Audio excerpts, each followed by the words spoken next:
एक बड़ी बात उन्होंने बता दी है। 4 करोड़ 10 लाख कुल वोट पड़े और अभी 80 लाख वोटों की गिनती का काम पूरा हुआ है। 3 करोड़ 30 लाख वोट अभी गिने जाने बाकी है। 20% वोटों की गिनती हुई है, अभी 80% वोटों की गिनती होनी बाकी है। यानी कि सरकार किसकी बनेगी? के शर्मा जी, 8 से 10 घंटे अभी और लग सकते हैं। ढोल नगाड़े आपके दफ्तर के बाहर बज रहे हैं।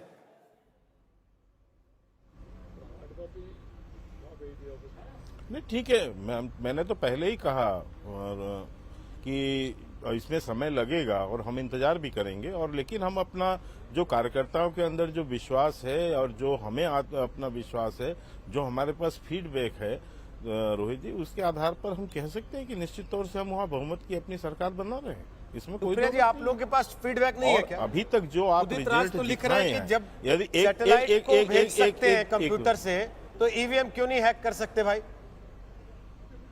मेरा पर्सनल मत ऐसा नहीं है। मुझे लगता है हमने एक बढ़िया चुनाव लड़ा है। मुझे लगता है कि बिहार की जनता जागरूक है और वो इन्हीं मुद्दों पर वोट करेगी। मैं आश्वस्त हूं, क्योंकि 20% काउंटिंग हुई है, अभी 80% बाकी है। मैं आश्वस्त हूं हम जीतेंगे। जहां तक ईवीएम की बात है, मैं इस पर टिप्पणी इसलिए नहीं करना चाहती हूँ क्योंकि मेरा अपना मत है कि जब हम जनता के पास वोट के लिए जाते हैं तो जो जनता जनार्दन तय करती है उसका सम्मान करना चाहिए और उसको स्वीकारना चाहिए। तो पार्टी ऐसे लोगों को रोकती क्यों नहीं कि भाई कम से कम जब तक चुनाव का नतीजा पूरा सामने आ नहीं जाता, इस तरह की बातें करना तो नुकसानदायक है ना? ऐसी तो बहुत नुकसानदायक बातें भाजपा के नेता भी कहते हैं, किसी को कोई रोक पाता है? तो इसलिए आप भी नहीं रोकते क्योंकि बीजेपी वाले नहीं रोकते अपने लोगों को? ऐसी बात नहीं है। मुझे लगता है जब चुनाव परिणाम आते हैं, कुछ लोग इमोशनल होते हैं, कुछ बातें कहते हैं, हम इस बहस में ही नहीं पढ़ना चाहते। मैं इस बहस में ही नहीं पढ़ना चाहती हूँ, ईवीएम वर्सेस जो भी आप कह रहे हैं। तो आपने जो कहा वो आपने कहा मेरा निजी मत है, मैं ऐसा नहीं मानती। उदित राज से शायद पूछेंगे तो वो कह देंगे मेरा निजी मत है। कांग्रेस पार्टी का मत क्या है इस मामले को लेकर? मैंने आपको कांग्रेस पार्टी का मत बताया ना, मैं बता रही हूँ। कांग्रेस पार्टी का मत यह है कि हमने बिहार में एक तगड़ा चुनाव लड़ा है, हमने जमीनी मुद्दे उठाए हैं। मुझे ऐसा लगता है बिहार की जनता ने बेरोजगारी पर वोट डाला है, बिहार के युवाओं हमसे मुखरित है और वो हमको वोट करके सरकार बनाएंगे हमारी। मैं पूरी तरह से आश्वस्त हूँ। Let us wait and watch. 500 से कम वोट की उम्मीद है। के शर्मा जी, नहीं, मैं इतना ही कहा अंजना जी कि सुप्रिया जी अपना निजी राय बता रही हैं या पार्टी का बता रही हैं, लेकिन राहुल गांधी जी ने कुछ दिन पहले ईवीएम के उस विषय पर बोला है और पहले भी जब चुनाव परिणाम आए हैं उस पर भी बहुत कुछ बोला है कांग्रेस पार्टी ने।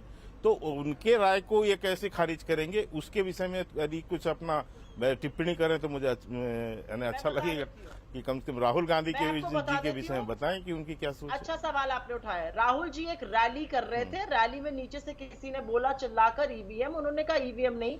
उन्होंने कोई स्वतः ये नहीं बोला था, उन्होंने वो बात पासिंग में बोली और वो आगे बढ़ गए कि जो भी हो जाए बिहार का बेरोजगार, बिहार का युवा इसके पिछले सुप्रिया जी पिछले चुनाव में भी मैं तो आपके बीच में नहीं बोली थी। आप क्यों बोल रहे हैं मेरे बीच में अग्रवाल जी? ये तो थोड़ा सा आप मुझे इतना श्रेय दीजिए ना। मैंने जो बात की उसमें आप काट रही है। मैंने पिछले चुनाव की भी बात की है, 2019 के लोकसभा चुनाव की भी मैं पूछ रहा हूँ, जब राहुल गांधी जी बयान दिए ईवीएम का।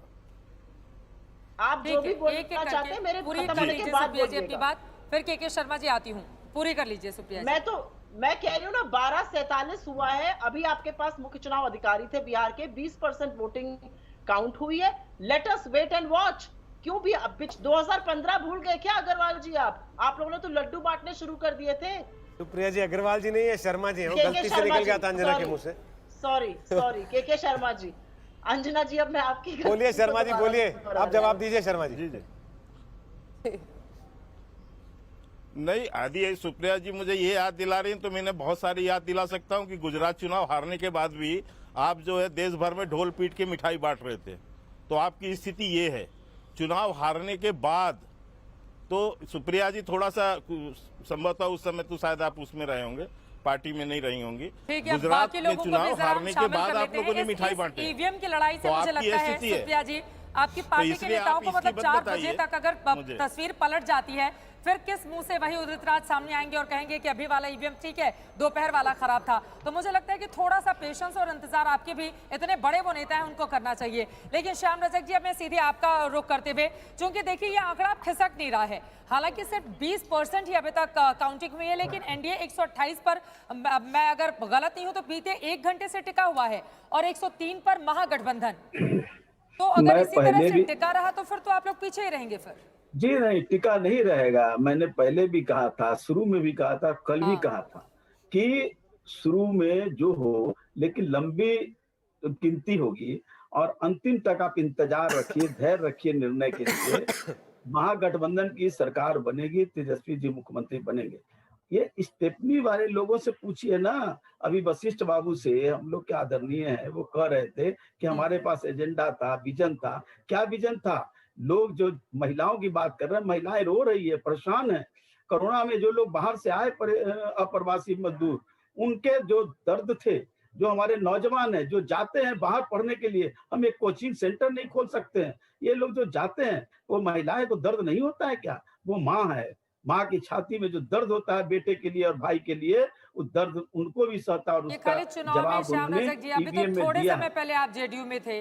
अभी मतलब चुनाव मैं के कह रहा दौरान हूं कि कितने JDU ज्यादा में पलट था। गया आपको भी तो नहीं, उतनी मैं ही जिम्मेदारी पहले और भी जवाबदेही कहता था ये बनेगी ना बात। सर। आप मंत्री भी थे जेडीयू में, मतलब नहीं, कैसी मेरे बातें पर कर रहे हैं? जवाबदेही नहीं बनेगी। अगर आपको, मैं फिर कहता हूं कि चुनाव के बाद आप उद्योग विभाग पर एक बार समीक्षा करिए। हम आज तक को खुली चुनौती चलिए देंगे ठीक है, कि ब्रेक वो के लिए जाना है। उद्योग राजीव उद्योग रंजन जी ने विभाग कुछ पर, नहीं बोला, उद्योग आप अपनी विभाग बात में आगे बढ़ाइएगा। मैं कह रहा हूं, उद्योग ब्रेक के विभाग पहले पर राजीव अगर जी एक करेंगे। जल्दी से आपकी टिप्पणी।